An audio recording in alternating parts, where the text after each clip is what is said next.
പ്രധാനമന്ത്രി നരേന്ദ്രമോദിയുടെ കേരള സന്ദർശനം നാളെ നടക്കും.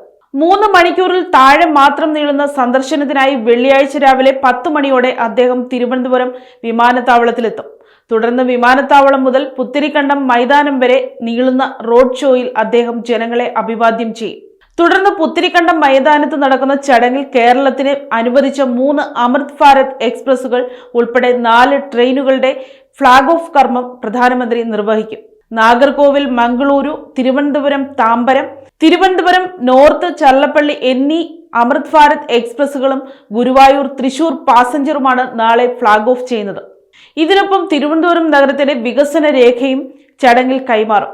11 മണിയോടെ BJP പ്രവർത്തകരെ അഭിസംബോധന ചെയ്ത ശേഷം അദ്ദേഹം ചെന്നൈയിലേക്ക് തിരിക്കും. ഗതാഗത ക്രമീകരണങ്ങൾ ഇങ്ങനെയാണ്. പ്രധാനമന്ത്രിയുടെ സന്ദർശനം കണക്കിലെടുത്ത് നാളെ രാവിലെ 7 മുതൽ ഉച്ചയ്ക്ക് 2 മണി വരെ തിരുവനന്തപുരം നഗരത്തിൽ കർശന ഗതാഗത നിയന്ത്രണങ്ങൾ ഏർപ്പെടുത്തിയിട്ടുണ്ട്. പ്രധാനമന്ത്രി കടന്നുപോകുന്ന റോഡരികുകളിൽ പാർക്കിംഗ് പൂർണ്ണമായും നിരോധിച്ചു.